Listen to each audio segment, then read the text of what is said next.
swing up to the ball, basically no real visible difference, very, very minute details cannot be seen with the naked eye at full speed, so just slight difference. So basically here you can see that since I'm going into a flat serve, the racket has to start opening slightly earlier than here. You can see that difference in angles.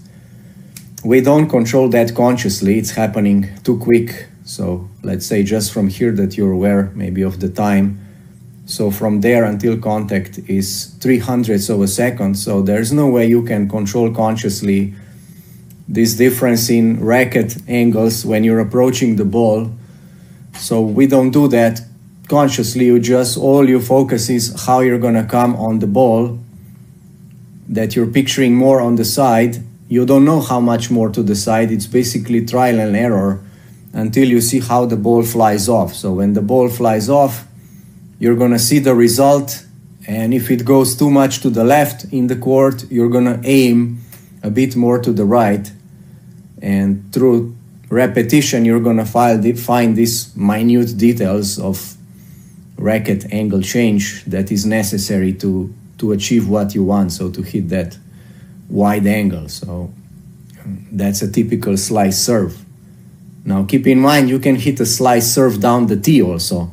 So then if I'm serving this flat serve down the tee and I'm serving a slice serve down the tee also, then the difference would be even smaller. So like I mentioned in the beginning of the video, I was serving flat serves down the tee and slice serves out wide, so that that the difference is more obvious. So that's the difference at contact point. And if we continue a bit after contact, you can see that the racket moves very similar. Again, even though we were approaching the ball more on this edge does not come around, so there's no such thing as peel the ball or something like that. That is a common instruction. We don't peel the ball, so the pronation happens exactly the same way whether we're hitting a flat or a slice serve. Okay, and just in case someone asks, okay, can you do a comparison between a slice and a topspin serve? Yes, I can do. So I'll do it from this angle. From other angles, it's not going to be so obvious when I record from side angle, but from this back angle might be much more obvious. So basically what is the most important thing to notice is, of course, the difference in the contact point. So if I make a line from the ball like this down, then you can see it's quite a big difference in where the ball in space is in relation to me, right? So here's the ball.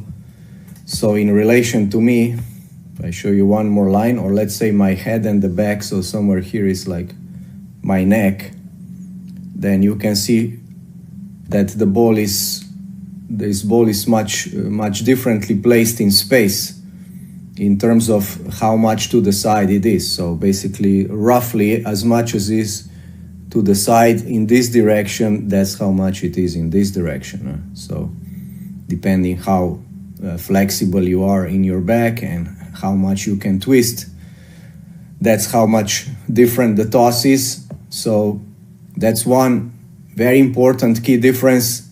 I recorded a video not long ago on where the topspin serve is basically possible, so I will link that one, that you understand that where I'm hitting the ball on the slice serve, so in this area on the right side of the body, topspin is not possible because the racket is not moving upwards anymore. So you have to toss the ball on the left side, so from this point of view, on the left side of the green line in order to apply topspin. So that's one main condition.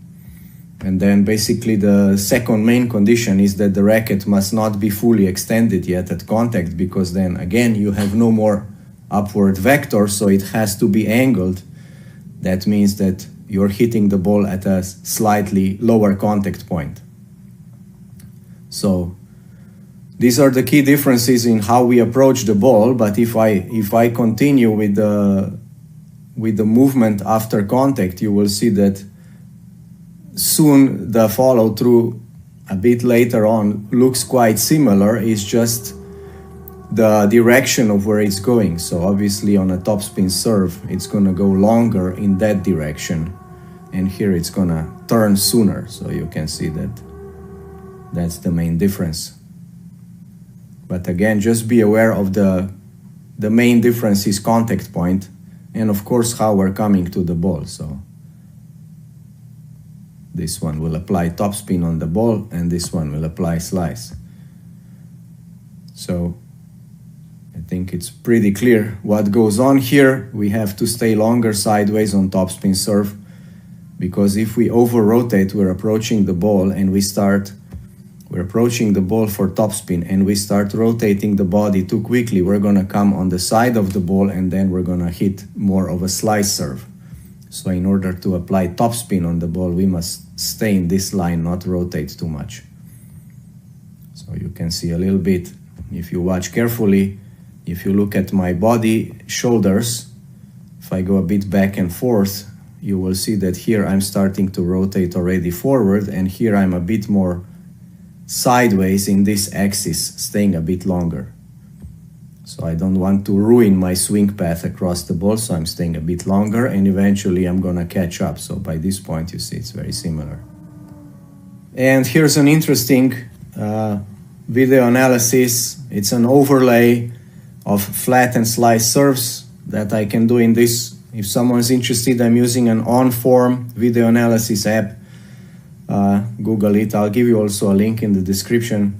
So it gives me an ability to overlay two clips. So right now I've kind of synchronized them. I've synchronized them on the ball. That's why you see I'm a bit out of picture.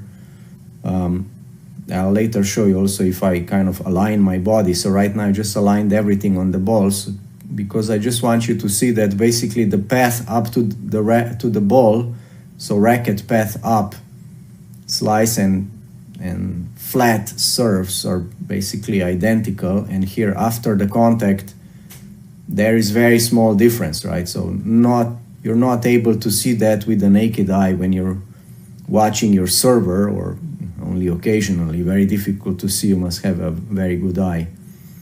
So that's why we can disguise these types of serves. We can hit them basically from the same contact point. So if I change a little bit and try to align myself, so I didn't exactly toss the ball in the same spot, but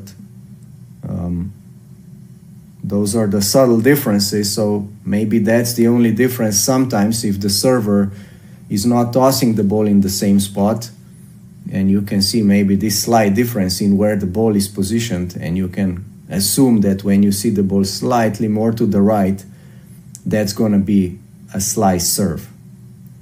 So you can see that the balls then fly relatively different. Like this was not going really down the tee, but it's still about 3 meters between where the balls landed on the court, and this 3 meters difference of where the ball lands in the court is basically here in the contact point, basically almost impossible to see. So tennis is challenging, demanding sport.